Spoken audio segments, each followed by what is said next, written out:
How you doing, Beaver Nation? You had a great day to be a Beaver. My name is Mike Parker, the voice of the Beavers, and it's my honor to welcome you to a very special day for Oregon State Athletics. And I think before we hear from Bob DeCarolis, and we're going to be hearing from coaches Pat Casey and Kirk Walker about their programs, but about the significance of what this day is all about. I know it's not necessarily the best kept secret in the history of Beaver Nation or any nation so conceived, but it is an exciting day. We're going to hear a lot of the why and the wherefore and get to see for the first time a public unveiling. And that will be an exciting event in its own right. But I think I will share with you just one personal anecdote experience as to why this is a very significant day. I was on the air a couple of years ago getting ready for a basketball game, and the pregame show is about to start. I have the headset on, and the next thing I hear in my ear, and that all listeners hear who are tuning in, good evening, everybody, and welcome to Oklahoma State University basketball on the Cowboys Radio Network. Here's the voice of the Cowboys, and whatever his name is. And I kind of came on, good evening, everybody, from Gill Coliseum. This is actually the Oregon State University Radio Network. I think to, in the future, eliminate any such confusion along those lines. That's part of what today is all about. We're going to hear about the why and the wherefore today, and I'm very glad that you're here in this special edition of the Portland Beaver Huddle. Great to have you all with us. A great day to be a Beaver. And to get us started, please welcome Oregon State Director of Athletics, Bob DeCarolis.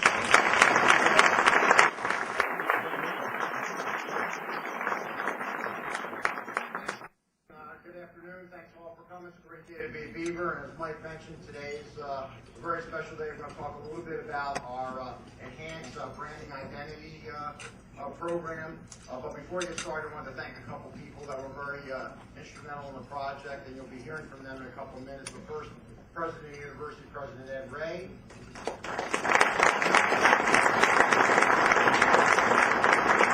First in the event process was our Vice President of University Advancement, Luann Lawrence.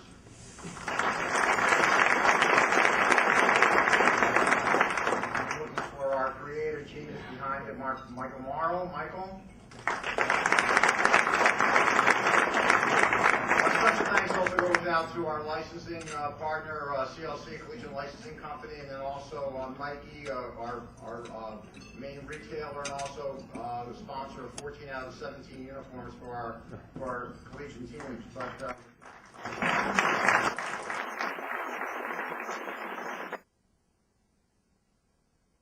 high with our growth and our success at Oregon State in the athletic department. And as you look at our teams, whether it's the national championship of baseball, Pat Casey here. Whether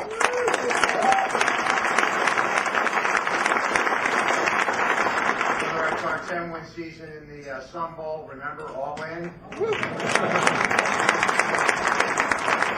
Recently, Pac-10 champs with our wrestling team, our swimming team ranked in the top 25, baseball ranked in the top 10, softball in the top 15, gymnastics in the top 10. We got a lot of good things going with our teams on the field, and particularly off the field in academics. Great growth potential going on with the things that are happening in the baseball stadium, new scoreboard, new turf field, trying to expand the stadium this summer. Anybody see the webcam with the south end zone happening with the steel going up the last couple days? So that's happening along with the first phase of the annex. So a lot of great things going on, and this is just one more step in the equation of trying to be a nationally competitive program. And some of the words you're going to hear today are distinctive and consistent. And that's what this program is all about. Having a consistent look, a brand that when people see something, they know that it's Oregon State and not Hokie State. That might have been mentioned before. Okay? Or that is Oregon State and not Oregon State. And so when you see Oregon State and you see the word Beavers and you see the OSU, it will be a consistent type, consistent font on all our uniforms, on all our letterhead, on our media guides, on our business cards, all the way across the athletic department. Now, obviously, there's going to be a transition to that over the next couple of years. Some of our teams are already in it, softball and baseball and wrestling in particular. but that's the first stage. So that is the consistent part. The distinctive part, again, looking at Oklahoma State or looking at what some people try to say, the OSU.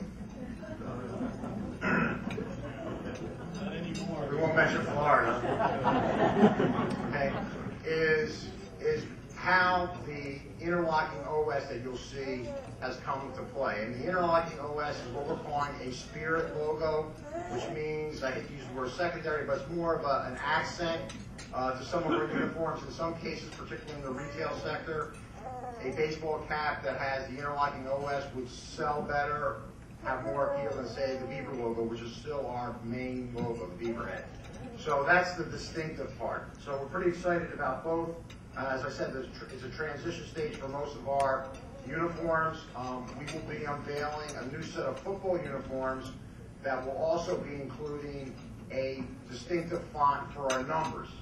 And so as you see us make this transition, not only will you see the typeface be the same for the letters, but you also see the typeface the same for the numbers. And that's where we're moving, so that when people see it, Oregon State, Beavers, and away we go.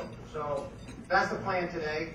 We're going to take you a little bit through the process, so I'm going to pass the baton to our Vice President of the University of Advancement, Luann Lars, to kind of tell you how we got today.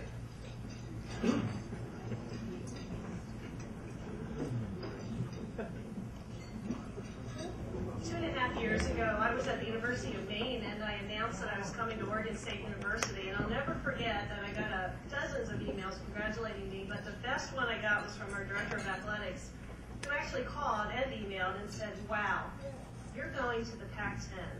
And that's when it really hit me on the East Coast. This conference has a really great reputation. So I came out here very, very, very eager. And when I got here, I took my children on my first day here to the bookstore because, of course, they wanted to be eager Beavers too. And I was surprised to find, are you ready for this? 17 different Block O's in the bookstore, at least 19 versions of OSU.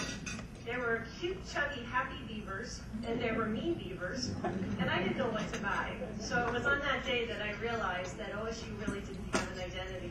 So it was on that day that we actually began to think about this process, and that's what's led us here today.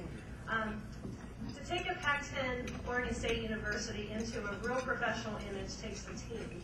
And as Bob had already mentioned, Michael Morrow was our creative director on this, and you'll hear from him in a few minutes, but Michael is perhaps the most fanatical Beaver fan I have ever met, and there's a lot of passion behind what you're going to see today. I also want to recognize Melody Oldfield, who is our director of marketing, who patiently led this process, which took us 18 months. This really took a long time for us to bring it to fruition. And I also want to acknowledge Mike Warhank, who's here from CLC.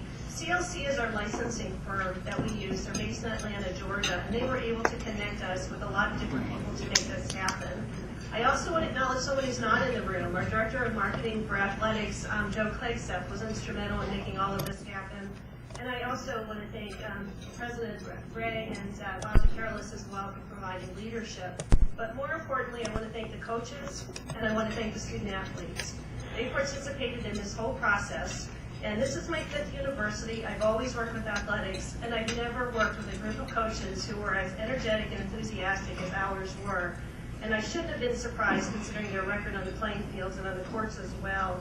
But what we're going to show you is going to take some time to get used to, and we recognize that. So I did want to point out something.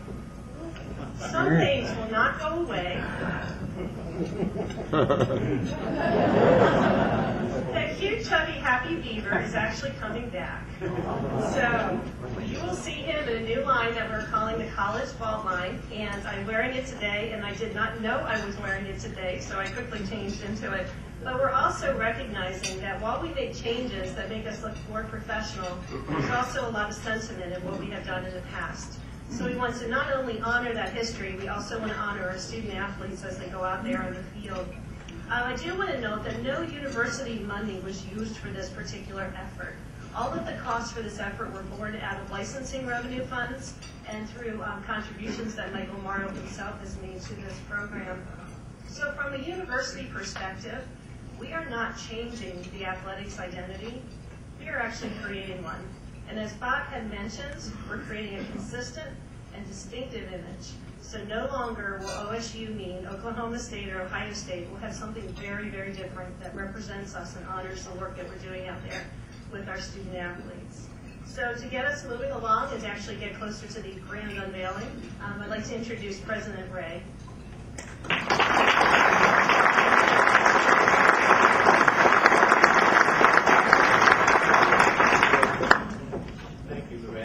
Good afternoon. It's great to be here with all of you. I think we can all agree that we're enjoying some wonderful successes at Oregon State University. Bob touched on many of them. As he noted, last year's football team was third in the Pac-10 with a 10-4 record, including 4 key victories by a total of 8 points, a comeback winner in the Sun Bowl, and a top 25 ranking. The wrestling team is back on top, winning the Pac-10 title this year. Our gymnastics and softball teams are perennial national powers. Our women's basketball team is rebuilding and was led by the Pac-10's leading scorer this year.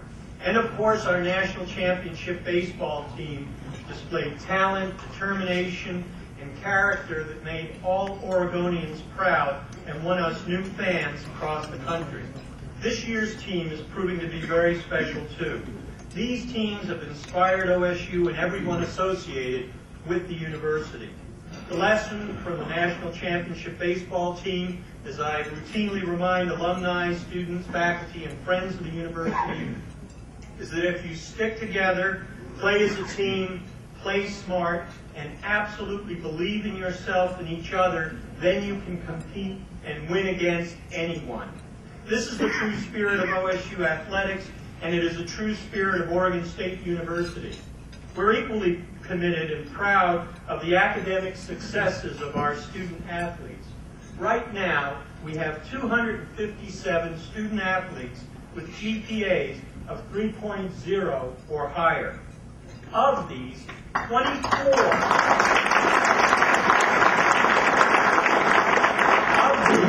24 have perfect 4.0 GPAs. Our women's cross-country program leads the Pac-10 with a cumulative GPA of 3.48. This athletic and classroom success brings opportunities and challenges, so we are definitely not standing still. With tremendous alumni support, we're expanding Research Stadium, continuing to elevate our support services, and making many other improvements. And I'd like to pause here for a moment and just note, Bob was up here before, but I think we all recognize we have an athletic director who's the real deal. And I'd like you to join me.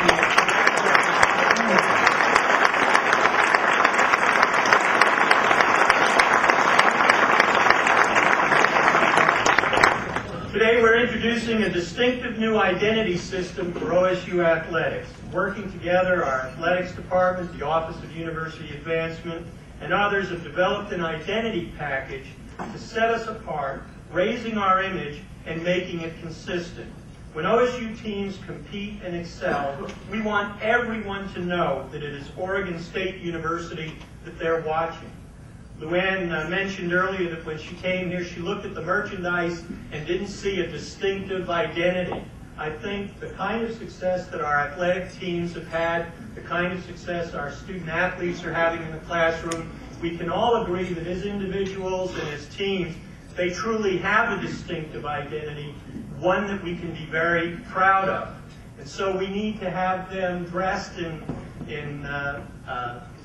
uniforms and competitive outfits that really reflect that individual and team distinctiveness that they're demonstrating both on the field and in the classroom.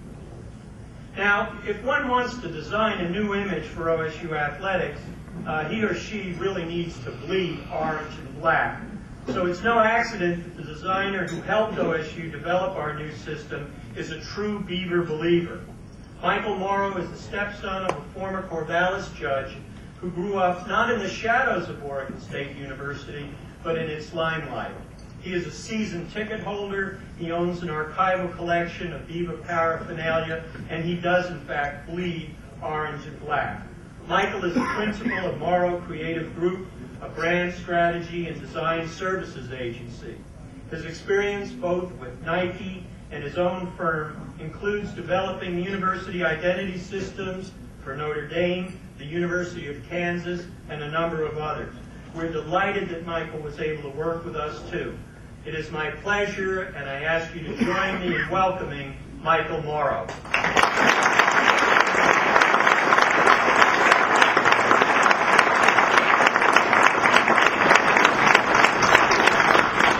That was very nice, and it is a great day to be a Beaver, and it's a great day for me to be here. So I hope I don't get all choked up, because that happens sometimes.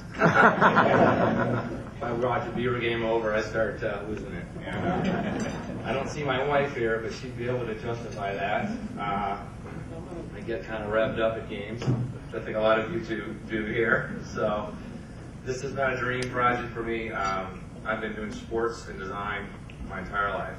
This is what I did. I think my parents all wondered what was going to happen to me in high school, playing sports and drawing pictures. I don't know that I figured it out until a little bit later. But no, I grew up Oregon State. You know, the Big O and the Coliseum, the Gill Coliseum is my fondest memories for the most part. I struggled through all the football seasons like everybody else did, but believed we all win someday. I'm a little microphone, all right here? Okay. So anyway, but dream project, love to be here. I'm really excited. Yeah, what we wanted to do here was clean up what we have in terms of the Oregon State identity. My past and what I do is identities and design and typography and logos. And it's what our specialty is, sports and design, like I said earlier. So we came on to look at how we could distinguish Oregon State on a national platform as well as a local platform. In type design, logo design, how the whole thing, uniforms could look and feel consistent, our identity and messaging could be consistent. We needed that consistency throughout. We've got a Beaver mascot head, that's our primary icon. We needed the accompanying letter form system that could go with it. And that's what we set out to do. So probably easier for me to go ahead and have a couple of my teammates here flip over they'll just watch about flipping those boards over because they're a little light. And I can talk to you a little bit more about the background and the design of this a little easier if you can see them. So you guys go ahead and I'll do this thing. Yeah. You okay with that?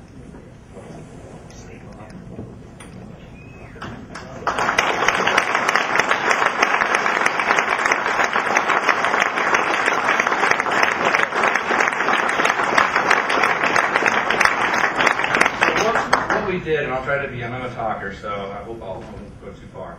Somebody will have to give me one of these if it starts to get too long. But basically, what we created is what we call Interlock OS. Now, I grew up here, and I've known that Orange O forever, and it's always been that icon. And when we did our studies of what's been represented Oregon State from a letter form standpoint, it has primarily been the solid block O. There's been a few OSUs here and there. Not a whole lot of consistency with them. But the fact of the matter is we had three things we wanted to look at. Like Bob just mentioned, Oklahoma State.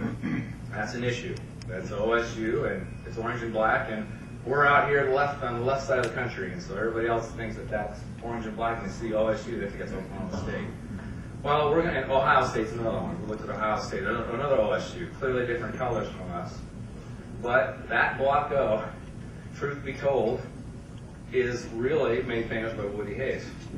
And we essentially have had the same block O, give or take a little here or there, the same block O that coaches Riley all the way back to Pettibone and then Gill Coliseum have had.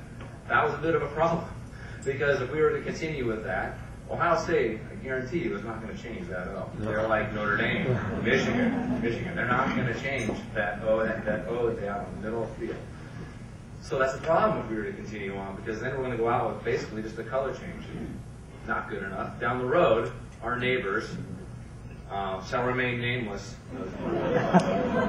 have blazed quite a trail with their O. The nation knows that now. They know Oregon Ducks, that O. It's pretty. It's real pretty. Not us. We're not pretty. Right?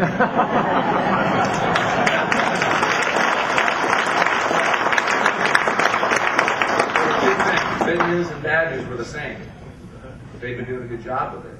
And even the most diehard Beavers, and I'm one of them, has to admit that and have a healthy respect for that. They've done a good job of it. Even if they don't like the uniforms, which, yeah, they do a million uniforms, they do a good job with that O. They're consistent with it. So we knew we had to, the bar was set, and we had to go over that bar. So we had to win locally, and we had to win nationally. So we set out basically to create it. The process essentially went with, we needed to create concepts. We created 14 different distinguishable concepts that were typography that would accompany and enhance the Beaver mascot. And as we did those, we looked at them into the thinking, how is it going to show up if it weren't the Beaver hat? How would it show up if it was on SportsCenter? How would it show up on a flag? How would it show up next to Michigan's M, Ohio State's O, Oklahoma State's? That would help us define and say, was that right direction or the wrong direction? And what felt like Oregon State. The things that we loved about it, and other people told us that they loved, is the block O. And that because it's solid and it's classic, we pulled elements from the block O forward in the interlock, which is, and I can't really go over there, but the same weight across all the type is the same weight. Again, different than Oregon's, where it kind of tapers and goes out and in. So we kept that very consistent, solid. It feels powerful. It feels balanced. We also pulled with all those old logos, the old classic that Ohio State uses, and Oklahoma State's, as these dog-eared corners, which are very much like a letter jacket O. That's kind of where that all came from, essentially, the 30s, 40s, the Letterman jacket O's. So we just ignored that and went with this overall arching broad shoulders that felt like steel beams to us. Like it's an engineering school. When we build things, we're Beavers, we build stuff. We build stuff that lasts. We build something strong. So instead of the dog-eared corners, we just arched it all the way across to make that one of our signature motifs in this icon. And then carried that through to the bottom weight of the O, because it made sense with an O, which is a very balanced letter form. And from there, built the rest of the letter forms to align with that and be consistent. We saw the R, the E. The E, it didn't make sense. We tried different things with that. But what we wanted is the whole system to be connected to each other and be unique in that regard. So everything is hand-drawn. It's not taken from a font existing, and then you just put that font in there and call it a day. Everything is drawn, and we did many iterations with the different, particularly the vowels, to make them work in the letter form. So what you'll see beyond this will be Go Beavs, football, basketball, baseball in the same letter forms, OSU. So there was quite a bit of dialogue around O versus OS or OSU.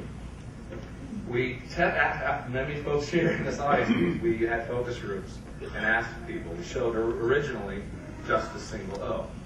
But it came back from not only our own thoughts, rationale, but then the folks out here saying, if we really are distinguishing ourselves, we're not, the O still just says Oregon, actually. Technically, it's just saying Oregon. It doesn't even say university. And it doesn't say state.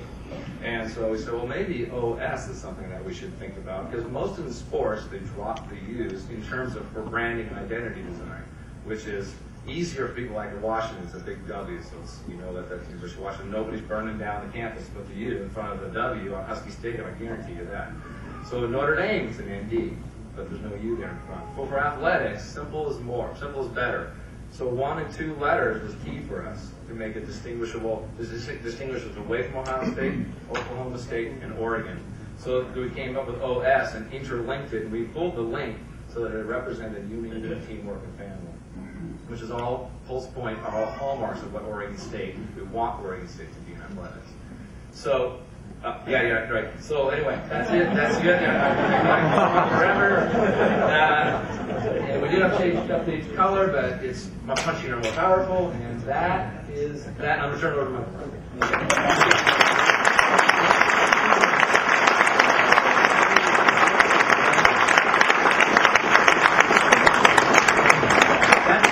That felt good. It's the most power I've ever wielded in my life. I just went like this, and he stopped talking. I'd like to try that. I wish that would work at home, but it never does. Thanks a lot, Michael, and congratulations. The only thing everything about this is exciting. You're going to get a chance to see this being modeled here in a second. Michael, just, take it from me and follow my example. You say you lose it emotionally at times, get a little emotionally involved. Just listen to the broadcast, and you won't hear any of that coming through. The Beavers are the national champions, by the way. In the new OS gear, for the very first time, you're going to see The new interlocking logo you just heard Michael describe, explain the creative process involved. Beaver is here, student athletes, softball players primarily. Other student athletes are here. The Nike apparel, you're going to have a chance to win some of this later. Here it is for the first time in the last year.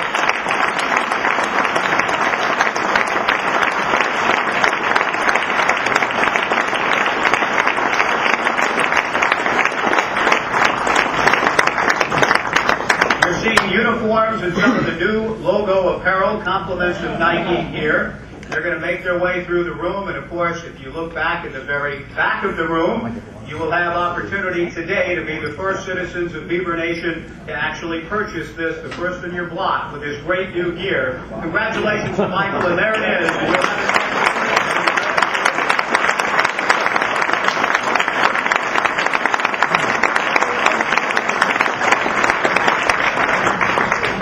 And as Bob DeCarolis and President Ray have already talked about, we are honored to welcome today a couple of our coaches that have already been wearing this gear with distinction, with pride, and having great seasons again. We're going to be hearing from a couple of coaches to talk about their program, and we'll have time for a couple of questions if you have them for either of our next two speakers.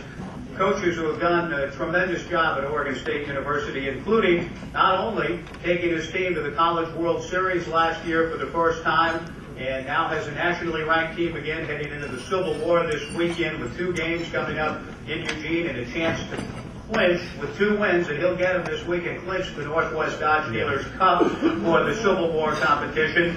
He's also a new papa. His daughter Ava is here. She's 8 months old. He's done a great job at the Oregon State softball program now in his 13th year from the team that went to the World Series last year and wants to go back and win it all this year. Please welcome softball coach Kirk Walker.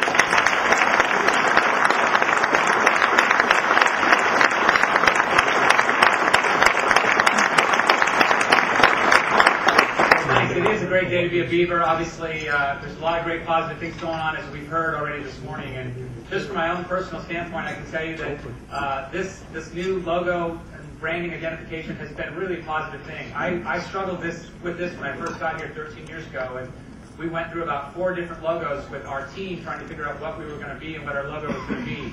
Finally, we felt like we had our own and we were established, and then this came along, and I was a little resistant at first, to be honest with you. It didn't take long after a few of those meetings and a few of the hearing the passion of what they wanted to do with it that you could really get bought into it. And we've used it throughout the year. We used it a little bit in the fall. We had to keep it under wraps a little bit, but it's been absolutely great. Our athletes love it. We've gotten tremendous response across the country as we've been traveling now with it. And people are definitely feeling like it's going to set us apart, and it's going to be something that's going to stand out to be Oregon State and not just another OSU in the country. So from my standpoint, I applaud all the efforts and all the work, and I think it's going to be a great thing for the university and for the athletic department. So I appreciate all the efforts. Round of applause again for them.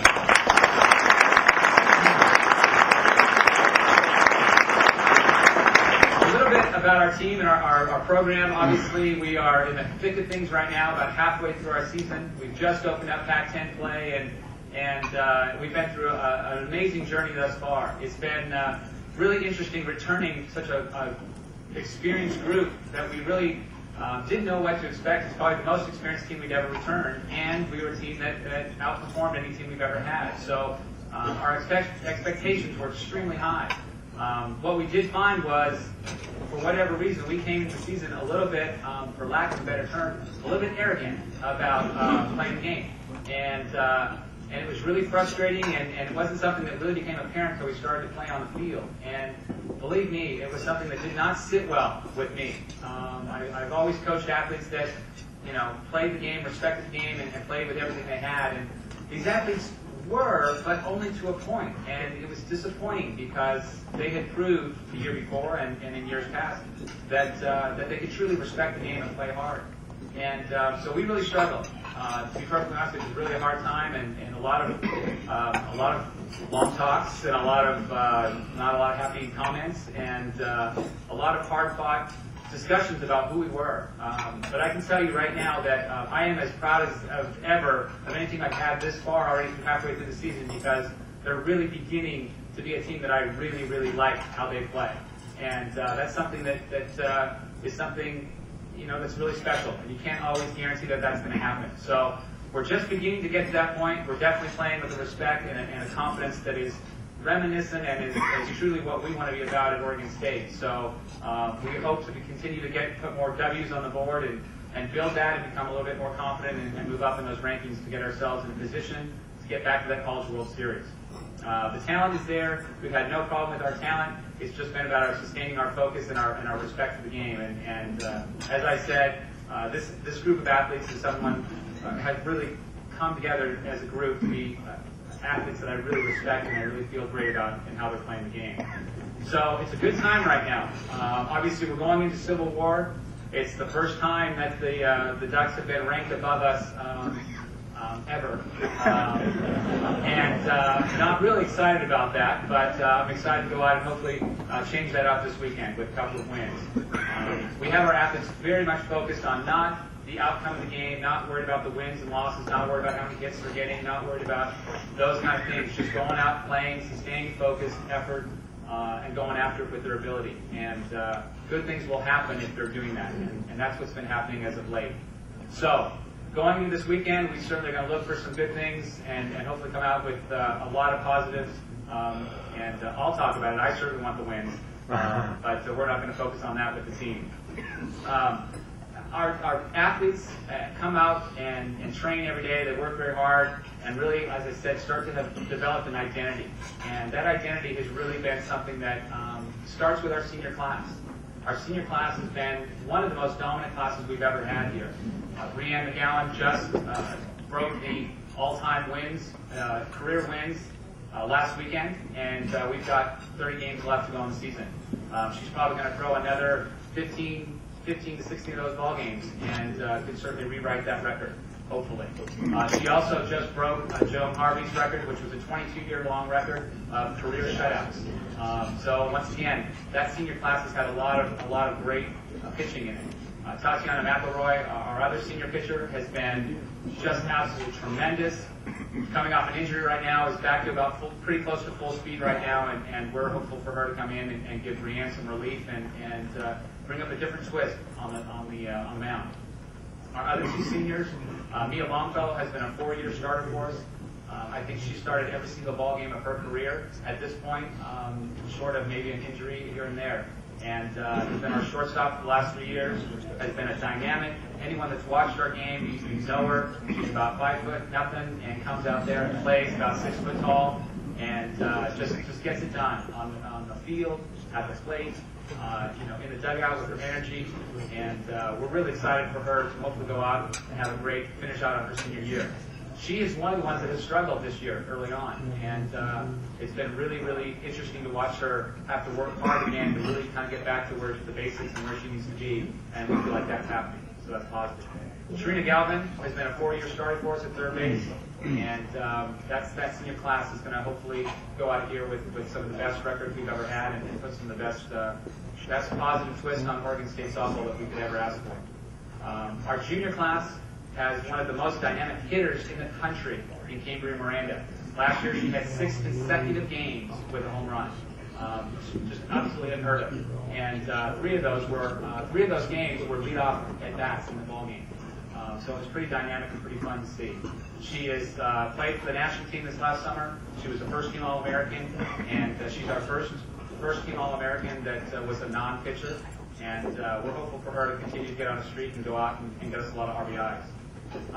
Lisa Hill, our other junior, had her first career home run, or first season home run this last week against Cal, 3-run home run in the 7th inning, and it was pretty darn exciting because it had been a tight ball game and it put us over the top. So it was pretty fun to see her get a pinch hit home run. The rest of our class, we've got about 7 freshmen here. 5 of them are from Oregon, working really hard. Not a lot of opportunity because we've got a lot of returners in the lineup, so they're working hard to get their opportunity. And we're going to see some great things out of that group with years to come. And our sophomore class, very, very stable for us behind the plate. Steph Ewing catching, at second base, Paige Lowe. started almost every game for us last year, and they're just doing a great job. And Deanne Young at first base. So 3 athletes that are all starting, playing, and really contributing in that sophomore class.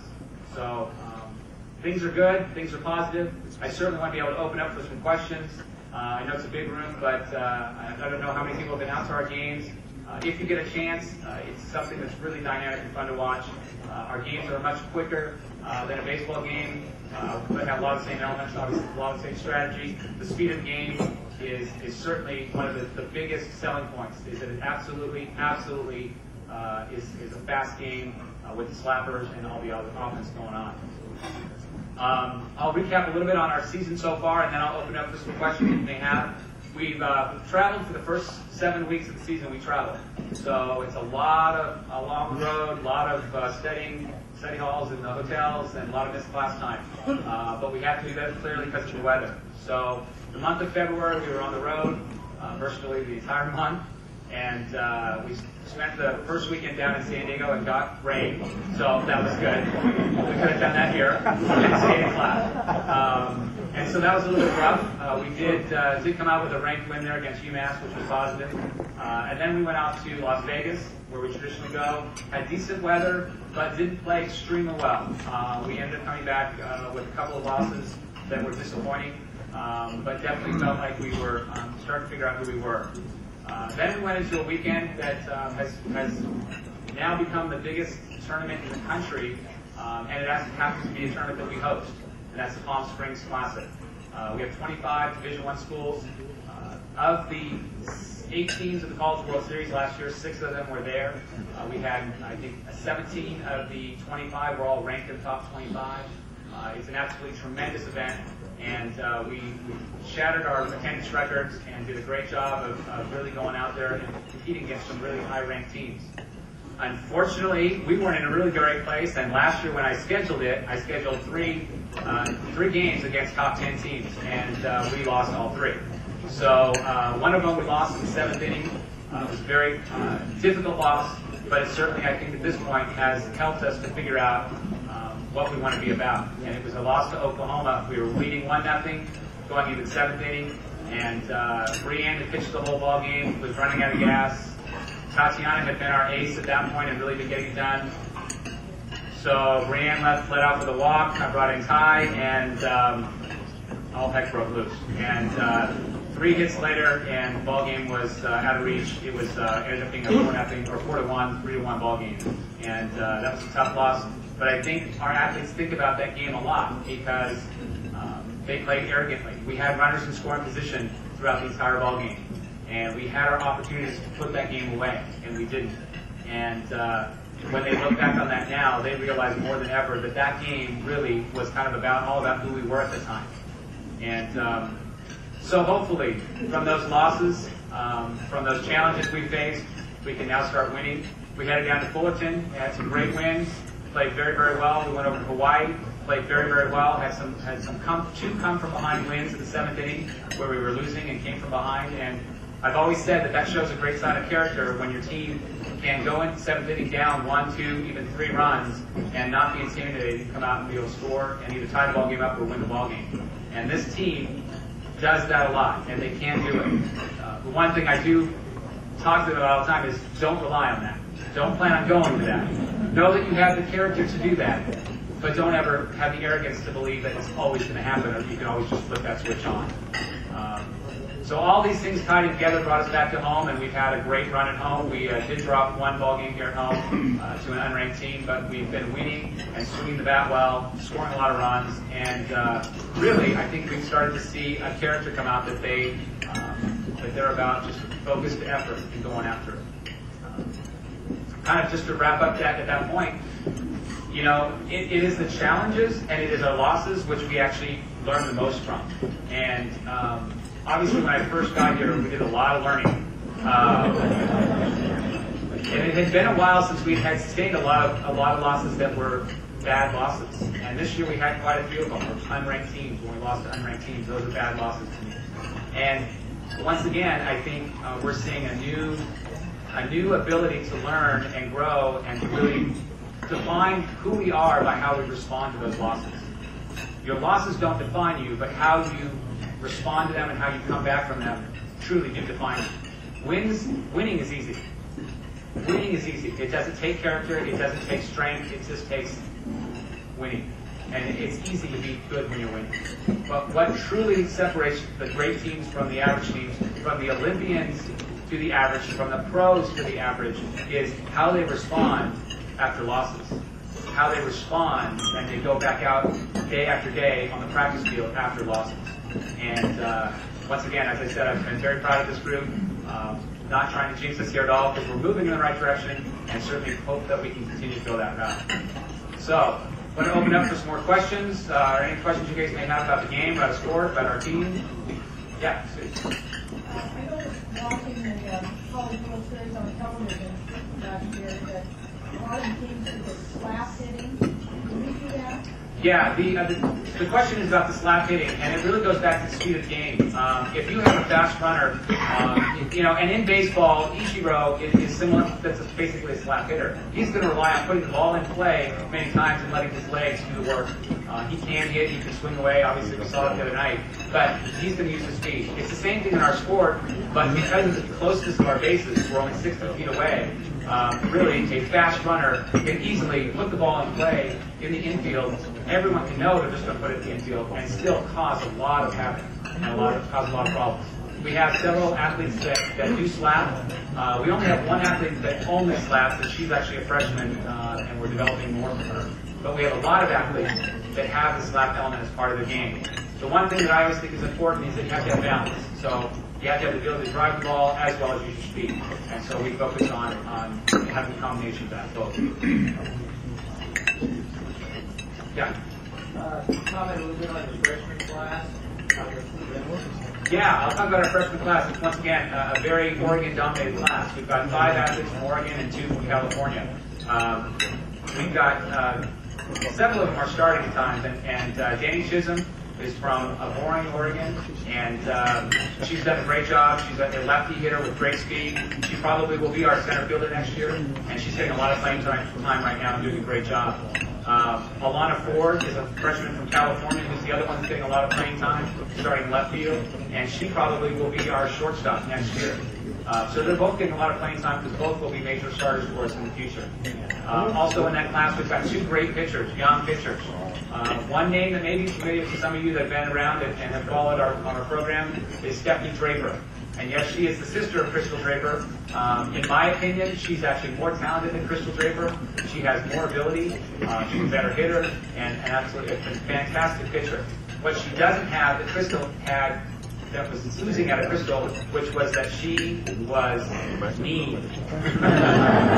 And she was mean up and down, and she hated to lose. So hopefully with Stephanie we can develop a little bit more of that kind of fire, because she certainly has more ability. Kelly Dyer was an All-State Player of the Year down from Eugene, and she's also throwing very well for us right now, has 2 wins on the season, and certainly will get more playing time as she's moving forward. So it's a great group of freshmen. They're doing a great job. We're seeing a lot of great progression. And I'm getting the signal here to wrap it up. So just want to go ahead and let you all know to come out if you can. We'll be at home next week against UCLA and Washington. And then we have a couple more home dates coming up with Portland State as well as with the Arizona schools. So good luck to all of you. Great game to Beaver. Thank you very much.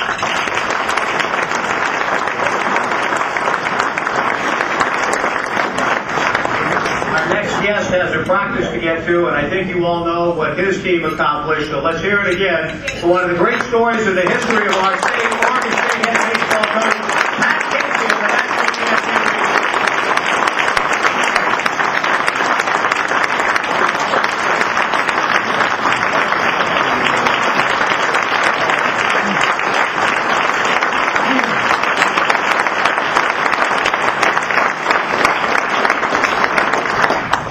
Feels good after last weekend.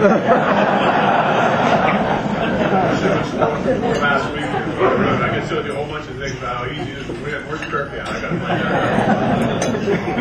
out. Quickly about this OS, Luann, she called me from Atlanta to talk to me about this OS, and I go, oh, it's okay. I don't really, it's fine. She goes, what do you mean it's fine? Don't you like it? Don't you like it? I go, no, it's just okay. It's baseball. She had the hardest time about it. We really do like it. It's great. I'm glad I got to see it today too. But, we've been all over the world. Well, we started in Hawaii, went from there to Georgia, Texas, all over.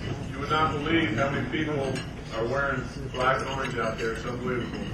And I've got every T-shirt from Stan's barbecue ribs in Alabama. Every guy brings me an orange T-shirt. So I say if we win today, I'll wear it. So I've worn about 23 T-shirts so far from different people. Having a good time. I do got to get back to practice, so I'll make it quick. You know, our club, we played 29 games. We won 23 of those. That part of it's good with as many new guys as we have. The part that bothers me a little bit is that we got a bunch pretty good at Arizona to start conference, and we're going to have to find a way to respond to that.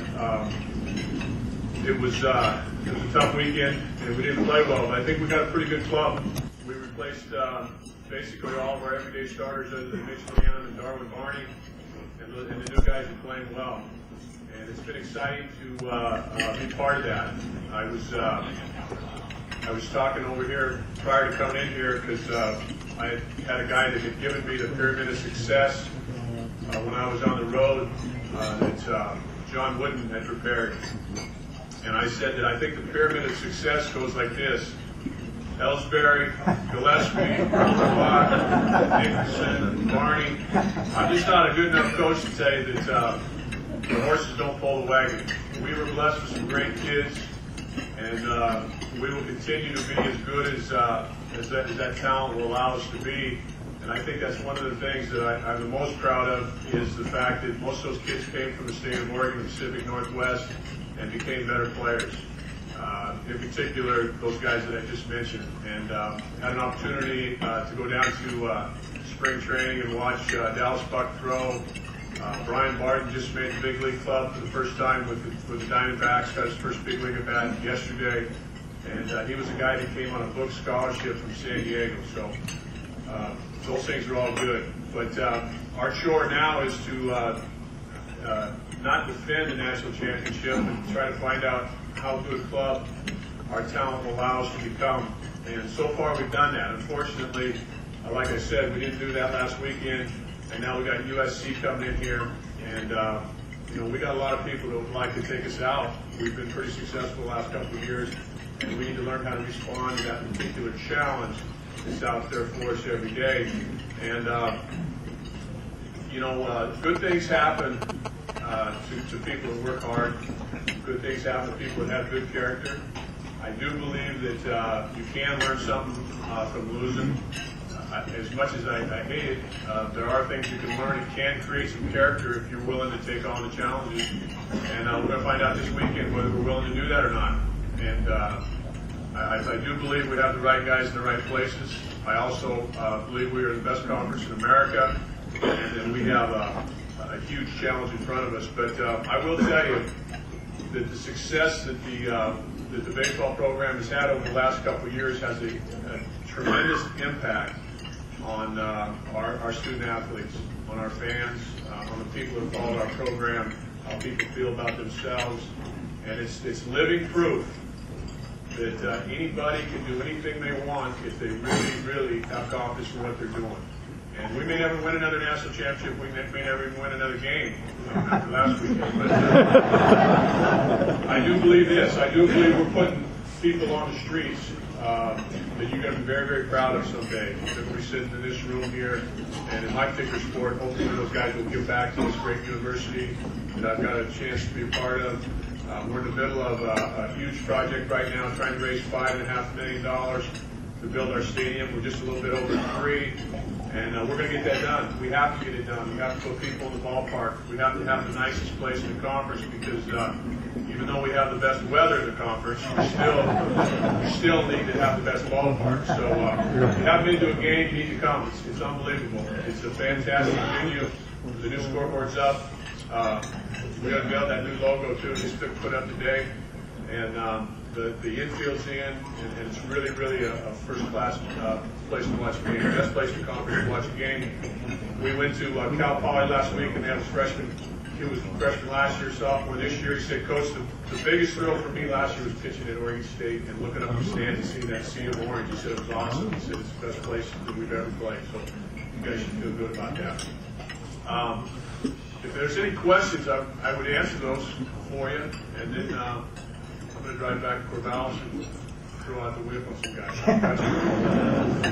Coach, congratulations. Thank you. Arch Feller, I live in Vancouver, and you've recruited a young man by the name of Drake Peavy. That's correct. Big article in the Margonia about him this morning.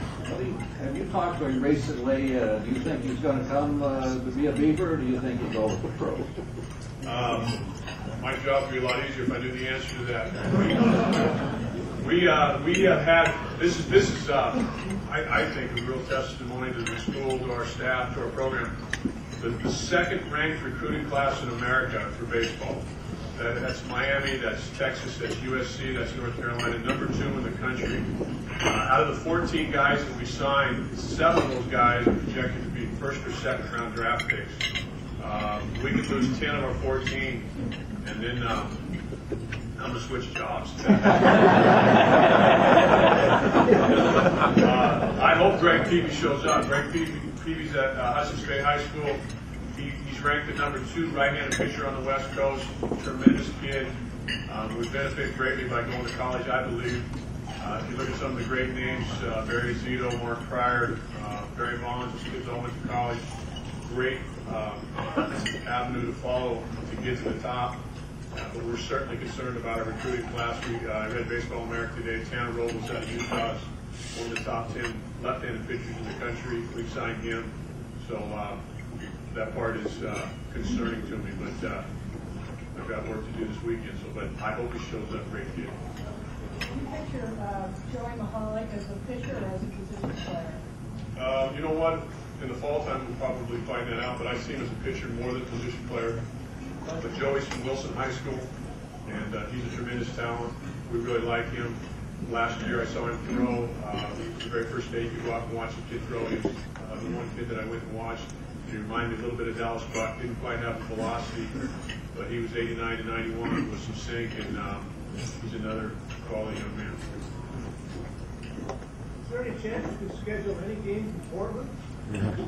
We got one scheduled in Portland this year against University of Portland up there on April 24th. But we could play right out here. If somebody set that up, we could probably have a big tournament. The one problem with that is we played 29 games thus far. We played University of Arizona last weekend. They're 18-2 at home, and we're 6-0 at home. So to give up home games in our ballpark, I think sometimes that's difficult just because of the way things work with RPIs. I mean that is difficult, but they are changing the schedule. You're going to play later to start, so hopefully that'll benefit us a little bit. I'm curious about umpiring in the league. Are the umpires regional? I mean, did the umpires that officiated the game in Arizona from Arizona? Unfortunately, last week they were, and they weren't supposed to be. So, but we dug our own hole in Arizona. We catch fly ball Friday night. We win the first game, changes the momentum. We played a very good club. I just refuse to allow our guys to think that anybody's responsible for our success or failure other than ourselves. And the umpiring was not as good as I'd have liked it to have been, but we didn't play anywhere near as well as I would have liked us to play. So, that responsibility falls on me. Anybody else got any questions? Hey, thanks for having us. Great. Enjoy it. I didn't realize I thought building a program was tough, but when I heard you talk about how long it took to build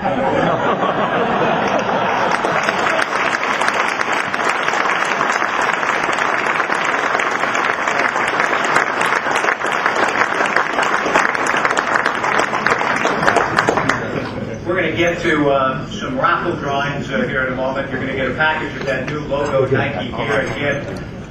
All of you have opportunity to purchase it back there in the back of the room. But we will be giving away some raffle prizes. We're giving raffle tickets on the way in. Thank you. Coach Casey needs to get to practice, so I would have said this in the introduction, but on his way out, just know this. When he talks, I know that those last 3 games, as you can tell, more on his mind than anything else.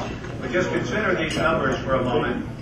Since the Beavers lost a couple of games at Arizona State last year in mid-May, and then on Mother's Day came back and beat the Sun Devils 9-7 on that Sunday game. Since that time, until even this past weekend, the Beavers are 39-9 and the national champions. Since the start of the 2005 season, this is the number that still boggles my mind when I consider this. The start of 2005, the Beavers' record 119-34. That's some pretty good work, folks.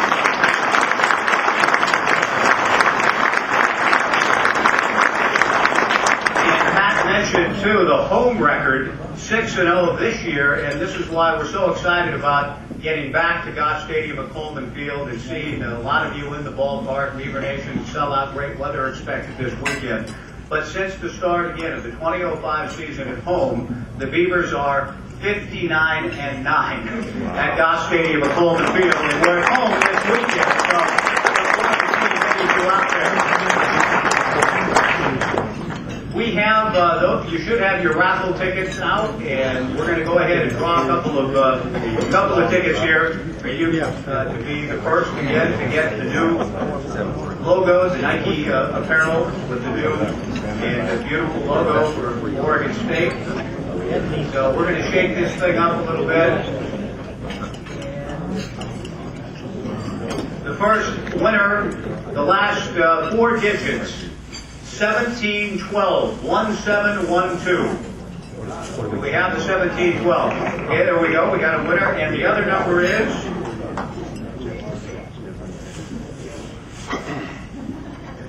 2130. 2130. We got it out there? 2,130? No? Okay, thank you, sir. Yeah. He cheated. He has 2 raffle tickets. I don't know. Are we supposed to give it to him? Want to redraw? That will wrap up the official part of the program. We want to thank all of you for coming. This has been a great day, great turnout here for the special edition of the Portland Beaver Huddle. We'll see you all coming up at the baseball games this weekend, and August 30th at Breezer Stadium for the home opener for the Sun Bowl champions coming up. Go Beavs! Thanks for coming, everybody.